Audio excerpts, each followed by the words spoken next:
This episode is brought to you by LifeLock. It's tax season, and we're all a bit tired of numbers. But here's one you need to hear. $16.5 billion. That's how much the IRS flagged for possible identity fraud last year. Now here's a good number. 100 million. That's how many data points LifeLock monitors every second. If your identity is stolen, they'll fix it. Guaranteed. Save up to 40% your first year at LifeLock.com/podcast. Terms apply. Hello, this is Simon Brew. I'm the editor of Film Stories magazine, and a very warm welcome to the Film Stories podcast. Come with me. And I show you how deep the rabbit hole goes. And movies that had stories. That the story just sucks them in. This is just the beginning. Stories. We would be honored if you would join us. Hello and a very warm welcome to Film Stories with Simon Brew. I am Simon Brew, that's all you need to know about me. The aim of the podcast is, as the title gives it away, I'm here to talk of the stories of films. It's all behind the scenes stuff really. I tend to talk about development stories, release stories, production stories, marketing stories, financing stories, stories of comic book movies that are caught in the middle of major corporate takeovers, just your everyday kind of stuff really. The films I tend to choose for this podcast, well, they tend to have a mainstream leading. They're films I'm interested in to some degree as well. I've got little interest in punching down. I've not got a massive interest in snark either. I just think it's a huge achievement to get a film made, and this podcast really, if anything, is a celebration of that. I talk about two films every episode, and already I've preambled way too much, so let's crack on. I'm going to play you a clip from the first of the two films, and I'll crack on with the story of it the other side of this.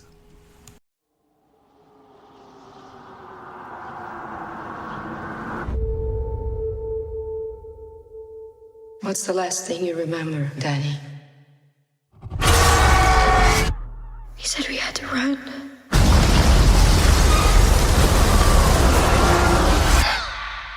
The reason you survived is because you're a very uncommon girl. You're not alone. Not anymore. Do you know what mutants are? Would anyone like to share their first time? Rain? Buckle yourself up, everybody. I'm going in. This is 2020's X-Men : The New Mutants, or without X-Men, it's just the New Mutants. That seems to be what it's going out as. Directed by Josh Boone, written by Josh Boone and Nate Lee, and a cast led by Maisie Williams, Anya Taylor-Joy, Charlie Heaton, Alex Braga, Blue Hunt, Henry Zaga, and a young ensemble primarily in the movie. So before Disney got interested in buying 20th Century Fox, before Rupert Murdoch decided he was short of a few billion, so thought he'd sell up, the golden goose for 20th Century Fox as a film studio had turned into the X-Men films. It acquired the rights to the X-Men series and characters in the 1990s. It picked them up for a song as well, at a point where Marvel was not the Marvel that we know it as today. The Marvel Cinematic Universe was a mere glint in its eye, if even that. And so Fox got a cracking deal, got the deal that also brought, around the same time, got it Fantastic Four, Daredevil, characters such as that. But it's easy to overlook how hard Fox gambled on the first X-Men film in 2000. I will come to it at some point in this podcast. That movie back in 2000, which cost about 70 million to make, was transformative for comic book movies and led in significant part, I'd suggest, to the ecosystem as we see it at the moment. That here was a film that went out to cinemas with not a star name in it, and it cleaned up at the box office, and it launched for Fox a whole series of films. I mean, you more than likely know this, that after the original trilogy there was an assortment of spin-offs. There was the X-Men Origins film. Well, there were planned to be more of those. There was the Wolverine, there was Logan, there was Deadpool, there was supposed to be Gambit, and it was all against this backdrop that the New Mutants went into the development machine at Fox. Now, just before it did, let's talk about Josh Boone, a director who came to attention with the film Stuck in Love in 2012. It made its mark at the Toronto Film Festival, starred Greg Kinnear, Jennifer Connelly and Lily Collins, and it quickly got noticed by Hollywood, not least Fox, and through it's the Fox 2000 arm that was developing books and bringing them to the screen, shot by Disney fairly quickly after the takeover. But it signed Josh Boone up to tackle John Green's young adult novel, The Fault in Our Stars. So Boone duly went ahead and directed that movie. In 2014, it came out and was a sizable hit. I mean, that film grossed over $300 million worldwide. And again, it wasn't hardly laden with star names. It just hit the mark and really hit the mark. I'm really fond of The Fault in Our Stars.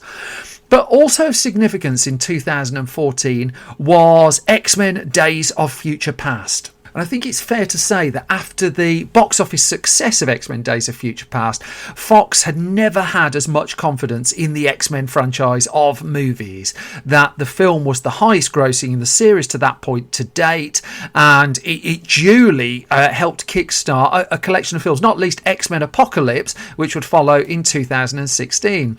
But it was against the backdrop of The Fault in Our Stars doing really well, of Days of Future Past doing really well, that Josh Boone's interest in the New Mutants and bringing that to the film really started to be cemented. Now, the comic books by Chris Claremont and Bob McLeod. McLeod has just recently, just as I'm recording this, I noted that his name is misspelled on the credits of the eventual film, which is apparently being fixed. Also, Bill Sienkiewicz, his artwork in there. And Boone and Nate Lee, screenwriter Nate Lee, both huge fans of the New Mutants. And once they'd finished their work on The Fault in Our Stars, they put together a pitch for a trilogy of films based on the New Mutants comic books. Now, that pitch then went into Simon Kinberg. Now, Kinberg was the producer of the X-Men films, the closest the X-Men films had to a kind of a Kevin Feige figure, with his creative overall control of the Marvel Cinematic Universe. Kinberg also at this point was building towards what would be his own directorial debut, X-Men Dark Phoenix, and that film became entwined in the New Mutant story as well. But part of the pitch for New Mutants was it would allow Fox to experiment a little. This was going to be a much lower cost X-Men film, a la Deadpool really, which hadn't come out at that point. And the studio's exposure would be smaller, and thus there was wiggle room to take a risk, to go for a harder rating. And this was Fox, at its most confident with this collection of films. Now, Boone had been busy as well. He wrote the script around this time for the film All We Had, that was directed by Katie Holmes. That came out in 2016. But Kinberg was interested in New Mutants. He was interested in the pitch for New Mutants, and as was the Fox team. And thus, in 2015, the year after The Fault in Our Stars came out, this was all official. It was announced that Josh Boone had signed up to direct the film, and as Vulture reported, Boone's screenplay was more John Hughes tinged than horror. But no matter, Fox wanted to work with Boone again for a start. He was a breakout director in Hollywood. He was heavily in demand. He delivered them a hugely profitable hit movie. Now, Boone also at the same time was interested in bringing Stephen King's The Stand to the screen. At the time that the New Mutants project was announced, Fox was already pressing ahead with Deadpool at last, starring Ryan Reynolds, of course, and X-Men Apocalypse. They were in production. There were plans for Gambit, the Gambit movie, that was being actively talked about. And so where New Mutants was going to slot in as a kind of young adulty X-Men film with a horror tinge to it, even though that early stuff was talking about John Hughes, horror would become a core theme of the film that basically would develop. Now, the original plan was to interlink this with X-Men Apocalypse that Bryan Singer was directing at the time. X-Men Apocalypse is the X-Men film set in the 1980s, but as a consequence, New Mutants was originally going to be set in the 1980s and would include characters from Apocalypse such as Professor X, and members of the Apocalypse cast would appear in New Mutants, and it would all build to this universe. And Fox had always been very savvy about rebooting almost as they went along with the X-Men films and playing around with them. But this was designed that it would all be part and parcel of that, of what had built up since the X-Men First Class really had rebooted the X-Men series just within the continuity of it in the early 2010s. Crikey, this is labyrinthine, isn't it? I am doing my best. So, as development on the project continued, the drafts would ultimately take it away from that 80s time period. Rewrite work was continually ongoing. Scott Neustadter and Michael H. Weber came in to help with the rewrites. They had also worked on The Fault in Our Stars, but also crucially at this time, Simon Kinberg was being pulled towards making Dark Phoenix. So he'd been there from the start of New Mutants, but as development and rewrites were ongoing, he was able to get less and less involved with them. Now, Fox was also getting a little bit antsy because in 2016, after the huge confidence boost of the box office performance of X-Men films, well, it had a high and a low pretty much in the same year. The low was the bloated and pretty dull, really, X-Men Apocalypse that had significantly underperformed at the box office and had been hit by a critical backlash as well. The high, however, was Deadpool, which had made an absolute fortune on a low budget, and so the main line of X-Men films, well, that was suddenly in trouble. The spin-offs, far more interesting. The problem was New Mutants was aligned with Apocalypse, so Fox was getting nervous about that. It had also been burnt by Fantastic Four in 2015, of course, and so the decision was made to distance New Mutants from X-Men Apocalypse. No longer would this film be set in the 1980s, and a script that had been coming together, well, more rewrites were going to be required. It was then, towards the end of 2016 as well, it's worth noting, that Fox chief Stacey Snider, she was chief at the time, wanted the film to skew more towards horror and less towards a teen movie. And in fact, Vulture again reports that script doctors came in to do work on this, such as writers behind The Conjuring, Chad Hayes and Carrie W. Hayes. Josh Zettermer, who'd penned RoboCop, came in. Seth Grahame-Smith, who'd done Abraham Lincoln Vampire Hunter, he came in. But the rewrites were coming in and Josh Boone kept pushing back, and there was a degree of, let's say, creative to and fro going, just to get the tone of this film right, this tone of the film agreed on, and to have it all in place. Casting, meanwhile, well, that was ultimately coming together. That by early 2017, it seemed clear that the movie was going to press ahead, that a direction had been agreed on. Josh Boone was going to direct it, and thus the cast was pulled together. Maisie Williams from Game of Thrones, she was going to come in. Anya Taylor-Joy, Blue Hunt, Henry Zager, and Charlie Heaton, off the back of the hit Netflix show, of course, Stranger Things. He was recruited to the cast as well. Also in the original mix, it's worth noting, was Rosario Dawson. She was due to play Dr. Reyes, but she dropped out fairly close to production. Alice Braga came in and took that role out, and the pitch at the point where the film was heading into production was, and this comes from a casting report at the time, that it is based on the New Mutants comic book of the same name, but it brought, quote, a Stephen King meets John Hughes teen horror angle to the franchise. So it was full steam ahead. In July 2017, filming had got underway in Massachusetts. Now, this was going to be a fairly streamlined production. It had already had its budget cut after the performance of X-Men Apocalypse. That as well required some rewriting work to do. But there wasn't going to be an awful lot of locations for this one. In fact, it's a fairly contained film was the idea. And so off they went to Massachusetts, and as Entertainment Weekly revealed, they were shooting the movie in the same location that Martin Scorsese had shot his film Shutter Island. And Boone is quoted in the Entertainment Weekly piece as saying, "I can't believe they're letting us make this movie." He says, "I'm still like, do they know how effed up this movie is?" Well, if they didn't, they were about to find out. As Boone would tell Entertainment Weekly, this was, quote, a full-fledged horror movie set within the X-Men universe. He said, there are no costumes, there are no supervillains, we're trying to do something very, very different. In terms of how he was trying to shoot it as well, he was trying to stay away from visual effects as much as possible. He was looking to do practical effects. He wanted to be able to achieve as much as possible on set. But also Fox was leaning on Josh Boone a little bit to tone down the horror elements of the movie. That Fox wanted to avoid the film getting an R rating when it ultimately came out. And thus Boone, who'd gone into this wanting to do a more horror-tinged film, actually found himself more pushed towards doing the teen movie that had been discussed at the start as well. Now, there were lots of stories of huge creative differences that apparently were a little bit overstated, but still it was clear there was an awful lot of to and fro between the director of the movie and the studio that was backing it.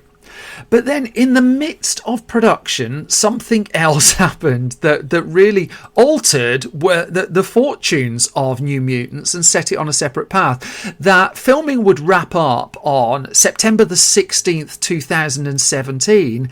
However, just before filming wrapped up, the first of the two recent films based on Stephen King's It was released into cinemas, and it went bananas. I mean, it's easy to forget, given how, I guess, underwhelming It Chapter 2 turned out to be. Just what a sensation and what a huge surprise, certainly in terms of box office as well, It Chapter 1 turned out to be.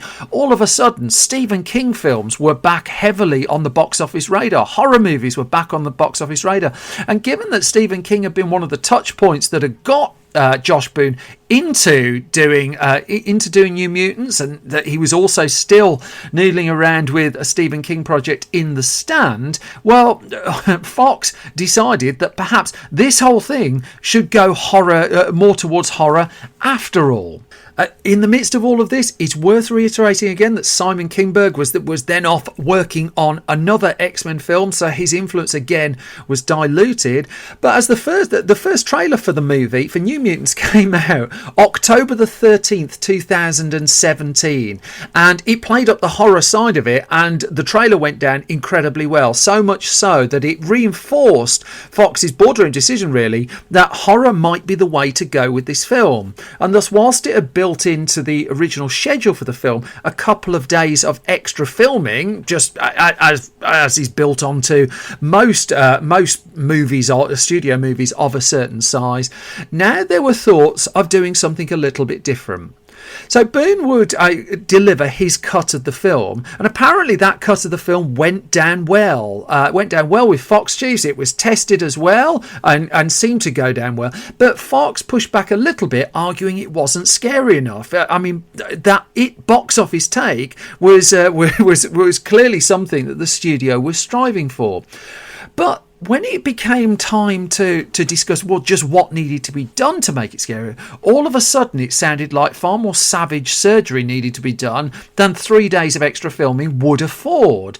That Fox wanted reshoots, and lots of them. That there was going to be a significant reshoots by the sounds of it. The introduction of at least one other character in post-production, and not a small character, a major character was set to be brought in post-production. There was talk at one point about it being a CG character as well, and work got underway on preparing for what those reshoots would be.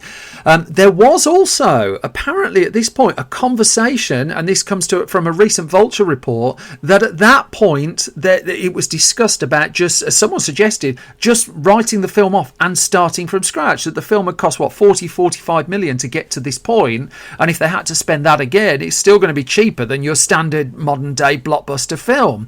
So that was one possibility that was mooted, although by the sounds of it, it was quickly rejected.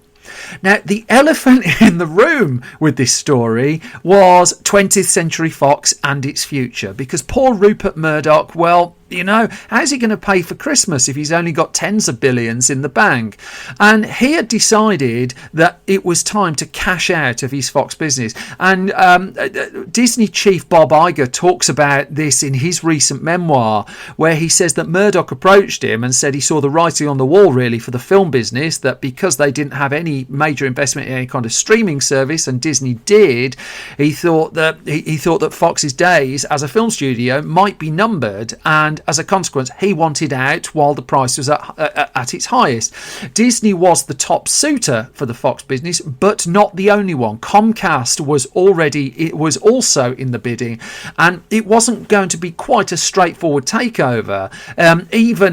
Even had Disney just been able to name a price and buy it and just get it all done quickly, the regulatory hurdles that the acquisition would be required to hit, well, that was all going to take a lot of time. So a bidding war of sorts emerged. Eventually, Disney prevailed in that bidding war in 2018, but the actual deal that saw Disney, in inverted commas, merge with Fox, although given the many thousand Fox employees who've since lost their job, I wouldn't necessarily say it's a complete merger, but there you go. But that wasn't going to be completed until March of 2019, and all of this was crucial because against this backdrop, Fox was cutting its spending, its future was uncertain, and New Mutants got caught in the midst of it.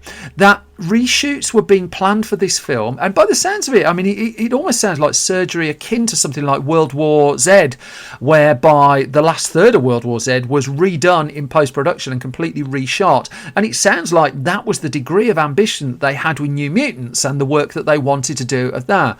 But there were challenges, even without the corporate shenanigans going on in the backdrop, because it was a young cast for this film.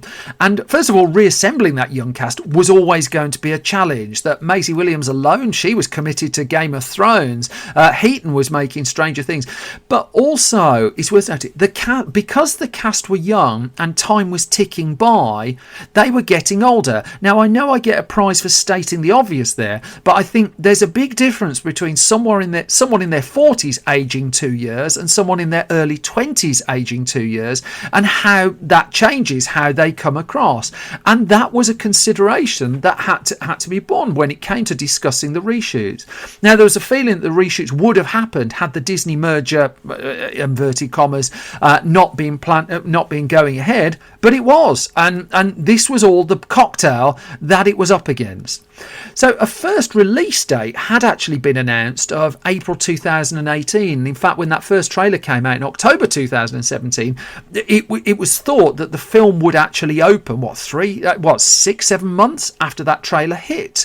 The film could have been completed in that time, but Fox was nervous about it, and so it delayed the release of the film by February 2019. And that in itself was quite a big delay. That was knocking it back 10 months, but it was rejiggling other elements of its X-Men franchise as well. That Dark Phoenix was delayed, that Gambit was moved around as well.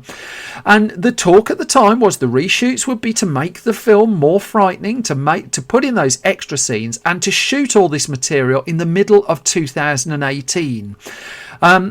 But by early 2019, with the corporate rumblings still not completed, the reshoots simply hadn't happened. The release date shifted again to August 2019. In fact, Simon Kinberg would say one of the reasons the reshoots didn't happen was they couldn't quite decide what they needed to shoot. But then also, it's just like, did they want to throw a lot of money at this film? That was also a conversation that needed to be had at a point where Fox was trying to scrimp and save a little bit. When Disney then finally acquired Fox in March of 2019, it would be fair to say it didn't really like the slate of movies that Fox was developing that it inherited. There were some that worked in. I mean, Le Mans 66 or Ford v Ferrari, depending where you are in the world, that was one of the few that broke out. But there were lots of films that ultimately underperformed. X-Men Dark Phoenix, a real notable one in the midst of that. Now, at the point Disney took control, apparently further editing had been done, but there was no fresh filming that had been completed since production had wrapped in the autumn of 2017. So we're already nearly we're already 18 months further on. There was still talk, nonetheless, of those reshoots, that they might still happen. But Disney, after the release had moved to August 2019, pushed it again to April 2020. So now, this was 2 years after that first release date was announced. By the end of December 2019, Josh Boone would say that no reshoots had taken place at all, and now the thought of reassembling a cast that was 2 years older, well, that was logistically problematic, as well as just in terms of their appearance, problematic. And it meant that the film that Boone had completed filming 2 years ago was pretty much the one that we were going to get, that it had been re-edited and reworked and had test screenings and stuff, but that's the process that any big movie really goes through in post-production.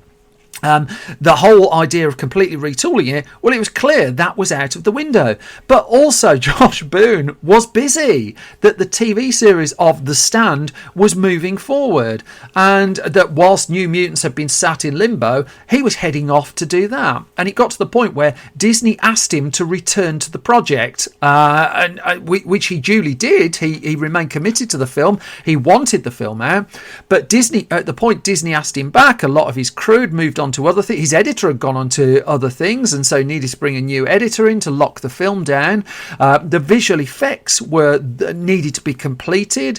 There was a planned post-credit sequence with Antonio Banderas as well, and the decision was made to drop that, with the feeling being that any chance of a New Mutants trilogy was dead in the water already by the start of 2020, primarily off the back of Dark Phoenix failing as well, and the feeling that the X-Men films were going to fold into the Marvel Cinematic Universe, and so continuing this strand of X-Men movies didn't make an awful lot of sense to Disney at that point. I think also there's a degree of pretty much writing off large chunks of the Fox slate as well.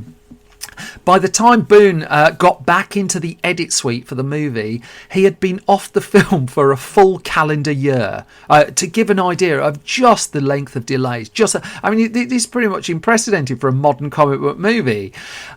He would say that gave him some distance from it. He could come at it afresh, and he could tinker with the film again. And finally, by March of 2020, the film was locked. It was time to release it. 2.5 years after filming had been done, the movie was ready to go. A cast and crew screening was arranged. Reactions came out of that cast and crew. The film was real. It wasn't like a MacGuffin that Indiana Jones chased for. The New Mutants was finally going to happen. It got a PG-13 from the Motion Picture Association of America. So even that worked the way Fox wanted it, although notably it's got a 15 in the UK. And it was all set to go, and then the pox hit. That you don't need me to tell you just what a savage year it's been with the onslaught of coronavirus and the impact that's had on so many people. And whilst the delay of a film is comfortably down the priority list in terms of the ramifications and impact of COVID this year, it nonetheless hit New Mutants again hard. The press tour was about to get going. The film was finally going to be out there.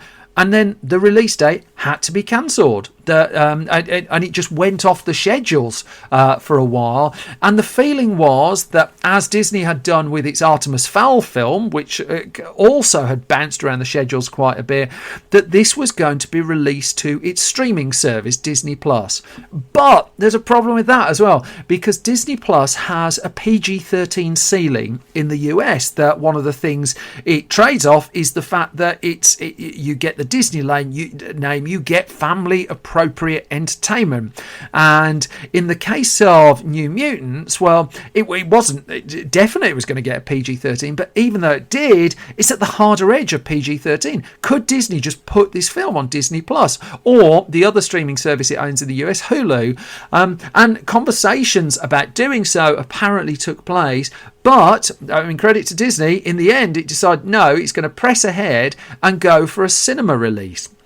Not that that seemed likely in May of 2020, when all of a sudden at Amazon, the film went up for a premium video on demand pre-order that you could order the movie to watch as a digital download. Now, there was no date announced at that point, but it looked to all intents and purposes that Disney had decided to follow the route that, for instance, Universal done with Trolls World Tour and bypass cinemas and just offer the film as an expensive digital download, which it's doing with Mulan just at the point that this is being recorded. But then that turned out to be another false dawn, because what Disney clarified is this was just an algorithm error. We've had a few of those this year as well. That the film that it had been programmed into the Amazon system when the release date in cinemas was still supposed to be March, and it had automatically come up for pre-order, and yada yada yada yada yada.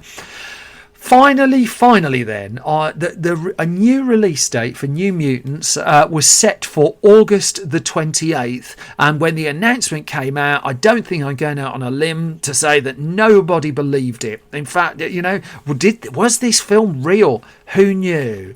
But the promotion for the movie started up again. Cinemas started to reopen here in the UK and gradually in the US as well. And it looked like this was going to be the moment for the film.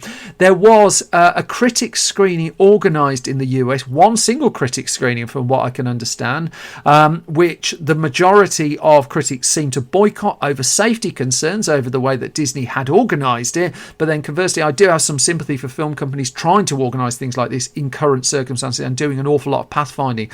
But I put that little bit of the story in there, and that's the only example I can find of Disney being willing to screen this film for critics. The general feeling that was coming across was that this was a film it was all but writing off, that it was just going to put out and then it was pretty much done and done with.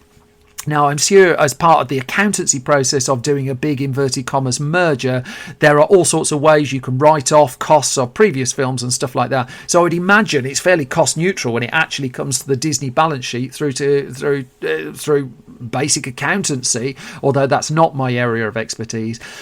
But to the surprise of many, this time it wasn't a false dawn, that the film, just at the point this has been recorded, has slipped out into cinemas at last to muted reviews in the end. I mean, it's coming at about 94 minutes, so it's a fairly short film in the scheme, certainly in the scheme of X-Men movies as well.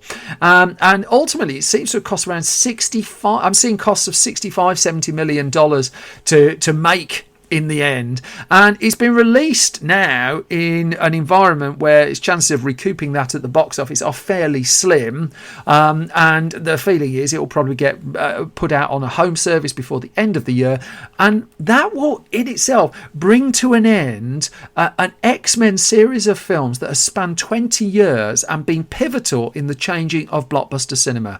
What's interesting is the last two films have been the dampest in terms of box office so far, at least, although it's far too early to tell at the time of recording just where New Mutants will end up. But nonetheless, what's clear is the huge swathes of enthusiasm that greeted films like X2 or X-Men Days of Future Past or Deadpool or Logan just doesn't seem to be here, and it just seems such a shame that all of this has fizzled out.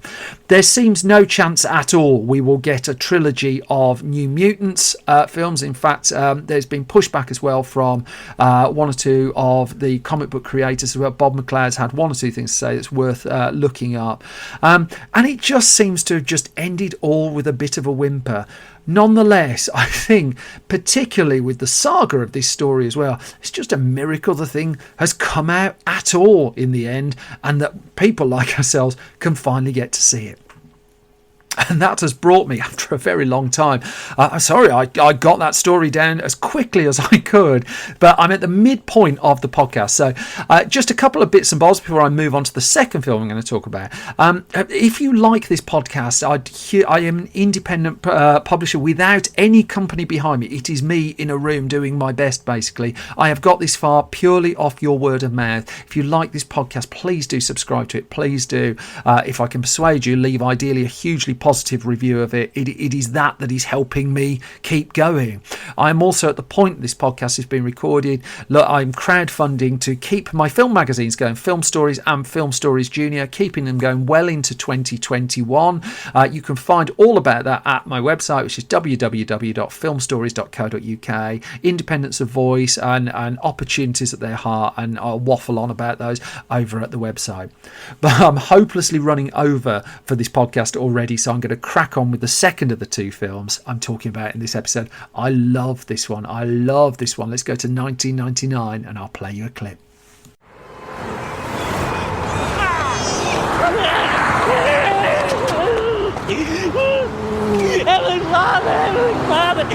That was so great. You were fantastic. You were great. That was great. Congratulations. It was so good. I don't want to do this anymore. What are you talking about? I don't want to do it. I just want to run errands. Heavenly God. Heavenly God. What are you talking about? Not many people can do what you just did. The stunt drivers were really impressed, weren't they? Really? Now guess what? We got an errand we want you to do. Really? We want you to go to Starbucks. Oh, I do. Get coffee for everybody. A really complicated order. I would love to just go get some coffee. And you're the only person who can do it. Yes, I want to get some coffee now. Okay, but first, let's do this one more time. I love that film. Love it. That's a clip from 1999's Bowfinger, directed by Frank Oz, written by Steve Martin, starring Steve Martin in the title role, and then also starring Eddie Murphy as both Kit Ramsey and Jiff Ramsey. Heather Graham in there. The brilliant Christine Baranski is on top form in the movie. You get Robert Downey Jr., long way pre-Iron Man, Terrence Stamp, are all in the ensemble. But this one started with Steve Martin, and as part of the research for this podcast, I happened across a really lovely article, a really lovely interview between Martin and the late Carrie Fisher that was published in the LA Times around the time of Bowfinger's release. And she talked to him about the writing of the movie, and she asked him where he comes up with his ideas, and he said, well, I find that when you have an idea, you have to stop yourself and think ahead and go, are there scenes to be written that are going to be funny, or is it just like that and there's nothing going to happen? And he saw enough in the germ of an idea he had for Bowfinger to press ahead with this one. He would tell the New York Times around the same point that his favourite thing was writing, and he really enjoyed writing the film. And so he would tell Carrie Fisher that he had the idea for the movie, first of all, around the mid-1980s, that he'd come up with a story with no ending. Now, separately, he'd also come up with another big story that he was working on of a big Hollywood producer who had 2 months to live. And for a while, he pulled these two stories together. Now, Bowfinger is a film basically about a man who's in a film who doesn't know he's in the film. The story of the big Hollywood producer with 2 months to live was kind of woven into all of that. And Martin toyed with this for a while, but he found when he was doing so that the tone of the piece he was writing was veering towards a black comedy, and that isn't what he wanted to write, and it isn't what he wanted to make. So he decided to simplify it. He cut the story down. He made this a more physical comedy. He made it a bigger, broader comedy as well, and he narrowed it down to the story of Bobby Bowfinger, a movie producer who's not having the best of luck, who's trying to land a major star for his latest dirt cheap production, and he pieced it all together from that point. And once he'd found that, he said it took him around 2 months to write the first draft of the script, which was going by the name at that point of Bowfinger's Big Thing. Now, one of the key inclusions pretty much from the start actually was the Mindhead organisation in the midst of the film. For as much as Bowfinger is a broad comedy, as a couple of critics have pointed out, it does have quite a lot of things to say about Hollywood and the ecosystem around it. It was believed that the Mindhead organisation that's in the movie, that's headed up by Terrence Stamp in the film, was a thin foil for the Church of Scientology, but it was denied that was actually what Martin was going for when he wrote that. In fact, Martin would say, I view it as a pastiche of things I've seen come and go through the years. The role too of Daisy in the movie was said to be based in part on Anne Heche, with whom Martin had a brief relationship, and it's one of the, that's one of the few things that leaves a mildly sour taste in an otherwise delightful film. But what Martin would say was, with Bowfinger, he said, quote, "I wanted a movie that would play well in Europe, very physical comedy. And the biggest challenge in physical comedy, most importantly, is not to become too stupid, but for it to be clever, because otherwise you're just falling down." And he would add, I'm talking to Frank Oz about this, Frank Oz, who would come on board as director of the film, and he said, "We can't just have the ladder whack someone, we have to have the ladder whack somebody because of X, Y and Z having been set up, and it's inevitable the ladder is whacking us." So he wrote this draft of the film that he was finally as happy with as he was going to get. And there's a question of what do you do with it? Do you keep it to yourself or do you send it out? And he decided to send it to a friend of his, producer by the name of Brian Grazer, who I've talked about in his podcast before, with the film Parenthood, which of course also starred Steve Martin and was a huge hit too. And he sent it to Grazer, reasoning that Grazer would be knocked if he hadn't have sent it to him. But he sent it with no massive expectation, short of have a read and see what you think. And Grazer got back to him and said, yeah, he wanted to do the film. He really liked it. So Martin at that point put to him that this could be done as a kind of low budget film, a mid budget film, or a high budget film. Grazer goes away and thinks about that for a while. And he mulled it, and he said he wanted the expensive version, and that instantly implied that this was going to be a big Hollywood comedy with big Hollywood comedy star talent to it. Now, it's worth it's worth just grounding that in just what a degree of gamble this was, because Steve Martin had an incredible run in the 1980s. He, at the end of the 80s, done Parenthood, which was a huge hit. The Father of the Bride films, the first one, had done well. But by the mid-90s, his career wasn't box office gold, really. That he'd written, produced and starred in A Simple Twist of Fate, which I think in the end pretty much went straight to video here in the UK. It did get a cinema release in 1994 in the US, but didn't do much. He'd made Mixed Nuts, and that went straight to video in the UK. The Out of Towners barely got a release over here, a remake of that film with Goldie Hawn. The Father of the Bride sequel hadn't gone down particularly well. And then in 1996, he'd starred in Sergeant Bilko, the big screen version of the hugely popular television series that was headlined by Phil Silvers. Martin taking on that role was decreed in some quarters as sacrilege, but also I don't dislike the Sergeant Bilko film. I think it's reasonably good fun, but it didn't work at the box office. And he would say, after Sergeant Bilko, I just decided I had to stop this for a while. I said, I'm not ready to work, not ready to sit in the trailer and wonder what I'm doing. And so he stepped away from actually making films himself. He would come back and he'd take a small role in David Mamet's excellent thriller The Spanish Prisoner, which I think was 1998 off the top of my head. But basically, he went away for 2 or 3 years and he travelled and he wrote. He wasn't quite doing the Hollywood star telling you they're taking a year off. That's something I really love to hear. Makes me feel right at home and related to them. What he did is he stepped out the limelight, and he just wrote a lot, and he's writing magazine articles, novellas, play, and he finally got to a point where he was ready to star in a big studio movie again, and that it was clear that this was going to be Bowfinger. The eureka moment I'd suggest for the film was the casting of Eddie Murphy. There's an early report, I couldn't see a second source for it, I just put it in as a little bit of tittle tattle and rumour, that Keanu Reeves had been in mind for the roles that Eddie Murphy ultimately took on in the film. I don't really see that myself, but Martin did admit he didn't write this film for Eddie Murphy originally, and in fact the idea to send the script to Murphy would come from Brian Grazer. Once Murphy was interested, on the verge of getting involved, then Martin would rewrite the screenplay around him, and Murphy would say that he was keen to do the film because it was Steve Martin. He wanted to work with Steve Martin. What going for a higher budget with Universal also meant was star talent such as Murphy was an option. Heather Graham joined the cast. She was riding off the back of the first Austin Powers movie as well. She'd appeared in Boogie Nights, great film.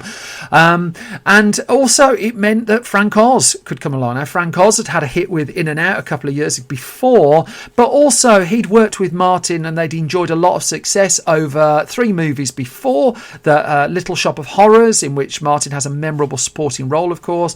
The hit early 90s comedy House Sitter with Goldie Hawn and Steve Martin in that one. And also the 80s hit Dirty Rotten Scoundrels, which paired Martin with Michael Caine, and the pair were keen to work together again. And this was all coming together with a degree of ease that I don't usually see on this particular podcast. Frank Oz, in fact, would say in an interview with IGN, it's just like the delight of Bowfinger was watching the brilliance of Eddie Murphy work, and being able to work with the people he loves working with, his crew and his producer and his DP and his camera operator. And Oz would say he did the movie in part because of that collection of people he loved working with. He also wanted to do it because of the relationship with Brian Grazer and Brian Grazer's production company Imagine Entertainment, which he co-founded with Ron Howard. And Oz would say, the more work I do, the more important it is to work with people I like who are very talented. So I remember the actors and the fun we had. And he said on Bowfinger, I had a lot of fun with actors in that one and the crew.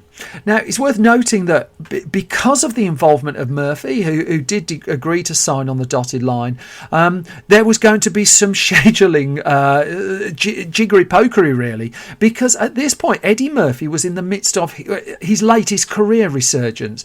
That the Nutty Professor remake had gone bananas and made a killing at the box office. He'd followed that up with a remake of Dr. Dolittle, which would make a killing at the box office, and he was committed to a couple of films. So he was set to shoot Life with Martin Lawrence, which I think is a really underrated film. Do seek that out if you get a chance. And then once he'd done with Life, the film, he was straight on to make The Clumps, Nutty Professor 2. The gap in the middle, which was where Bowfinger was going to have to sit, was 6 weeks. And Murphy was going to have to play 2 roles in the midst of that. He would reiterate that he was a huge fan of Steve Martin in interviews promoting the film, and apparently when Murphy sat down with Frank Oz and Steve Martin, one of the first things he said was that Kit Ramsey, the more confident of the 2 characters he plays in the film, should be a black action superstar. And at that point, Oz and Martin didn't know that Murphy had committed to make the film, and so Oz basically said, "Does this mean you're making the film?" Murphy said yes, and that was it. It was coming together. So the plan then, well, it was going to shoot in and around Los Angeles. This wasn't a film that needed to travel the world, but production would start in June of 1998, and it would run through until September of that year. And obviously the Eddie Murphy stuff was sandwiched in a 6-week block in the midst of all of that. Now, there's various reports about how much improvising or not there was on the set. Murphy would tell Vulture that there wasn't too much. He would say, "I love Bowfinger, it's a funny one," but he insisted it was all mostly on the page. "I don't remember doing a lot of improvising. I kind of played what he wanted to play. It was all Steve Martin's creation." However, it was Murphy who was putting things in, like with the character of Jiff Ramsey. He was suggesting he should wear braces. He did some of the he came up with ad-lib reactions that you see in the final film. Basically, you get a comedy talent such as Eddie Murphy, and they gave him the space to be Eddie Murphy, even if perhaps he didn't take it as much as he had in other movies. Comfortably one of the funniest sequences in the film, which I played you a little bit of a clip from earlier on, is the freeway sequence. And this is what a sequence where Jiff Ramsey is running across a busy road as part of the film that Bowfinger is putting together. Now, it looked really dangerous when I saw that on the big screen in 1999, and it turns out Eddie Murphy did indeed run across a freeway. There's no stunt performer in that. It was him doing it. You'll probably be less surprised to hear that there were no actual speeding cars that could have killed him just at the click of a finger. What happened was the production closed down a freeway. I bet this went down well. Closed down a freeway in Los Angeles for 2 days so that they could get those shots, and then you get some computer effects work in here that all the speeding cars were added in post-production as visual effects. The sequence, though, Steve Martin would tell Empire Esquire magazine. I think it was in an article in 2009. That sequence in the movie was one that Universal Pictures was looking to cut out when it came time to come up with the budget for the film, and it was looking to save a few quid here and there. And Martin pushed back and just said, if you cut that out, you are cutting out the funniest the funniest sequence in the film. And I am not one to disagree with that at all. I just think it is absolutely sublime. It was a very calm and friendly shoot. This isn't a film that has stories of huge punch-ups and major reshoots and corporate takeovers in the midst of it. This was a bunch of people who'd primarily worked together before, who delivered the film on time, and then it was Frank Oz with his editor went into the edit suite. Steve Martin didn't follow him to the edit suite. Oz would come up with his cut of the film that Martin would give notes.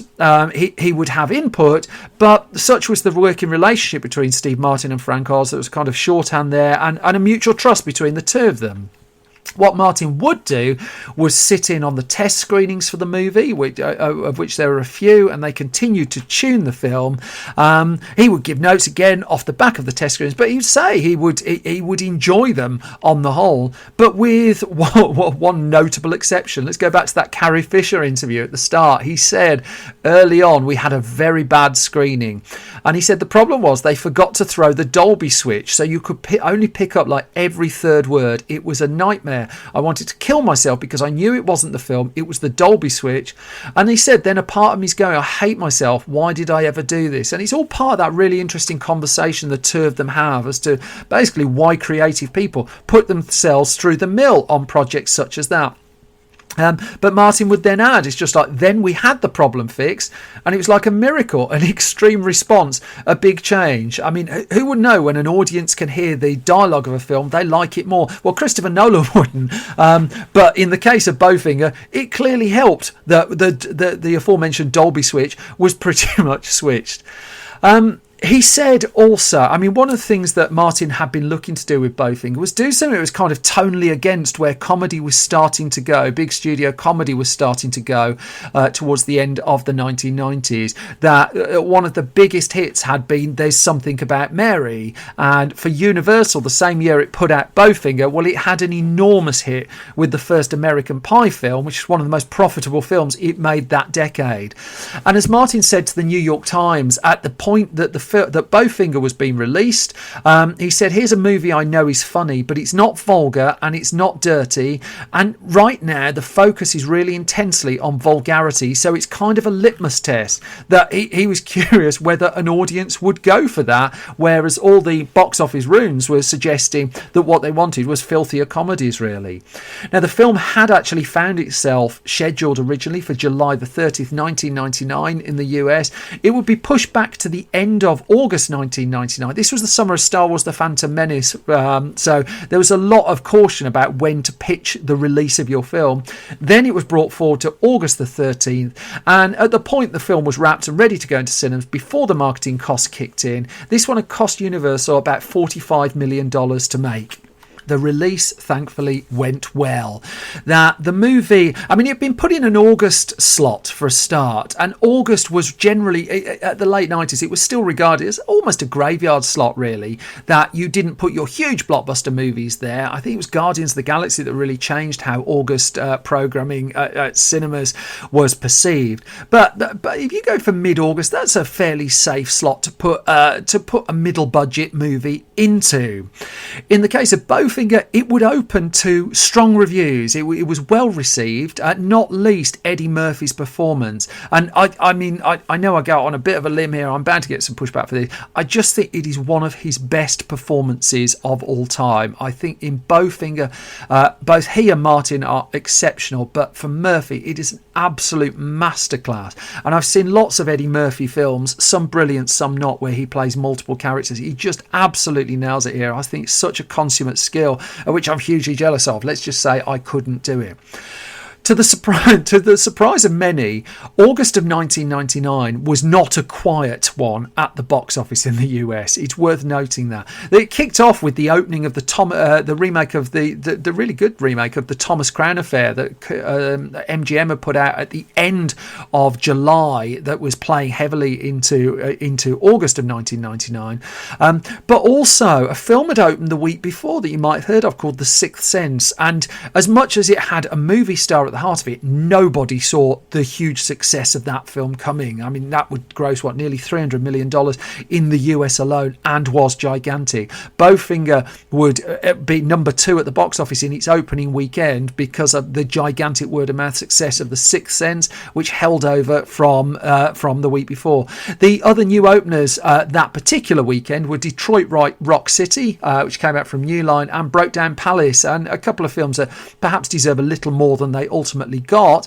In the US, Bowfinger would go on to gross $66 million, and which would a decent box office, really, particularly given how competitive it was for screen space at that particular time. Overseas, it didn't do as well, though. I mean, there was always a thing that Hollywood comedies didn't travel overseas. I think it was things like The Hangover that ultimately changed that, and it did 32 million outside of the US for a worldwide gross of $98 million. But conversely, I mean, it did well on video, ultimately DVD as well. And conversely, this is a film, I think it's the last really, really, really good Steve Martin comedy for a start. I think it's the last time he's really heavily committed to a huge studio comedy of this ilk, although he would have success with things like Cheaper by the Dozen and Bringing Down the House. But I think Bowfinger is really quite special, and really stands above a lot of that were. But also, it's a film that you tend to bring it up with people, and it's rare that it doesn't elicit a grin. I mean, Bowfinger is a flat out laugh out loud comedy movie, and it might be one of the calmer film stories I've told in this particular story, but particularly considering the double bill I'm doing in this particular episode, I don't necessarily think that's a bad thing. Which all brings me to the end of this latest episode. I'm sorry, I've waffled on far too long again. You can find more of my wafflings on Twitter at Simon Brew. You can find the whole Film Stories project at Film Stories Pod. We're on YouTube at youtube.com/Film Stories. We're on Facebook at facebook.com/Film Stories Online. And of course, we've got our website and magazines. The website is at filmstories.co.uk, where it's updated every weekday with features. We've got hundreds of features of film stories there. We do a daily update of loads of news as well, and reviews. And then the magazines, well, I have Film Stories, which comes out pretty much every month. I have Film Stories Junior, which is the world's only print magazine for print film magazine for under 15s. It's also primarily written by them as well. You can find all about those over on the website, but because I've waffled on too long, this is going to be a very abrupt end. You will take care of yourself. Thank you so much for listening. I'll be back soon with some more film stories. Bye bye.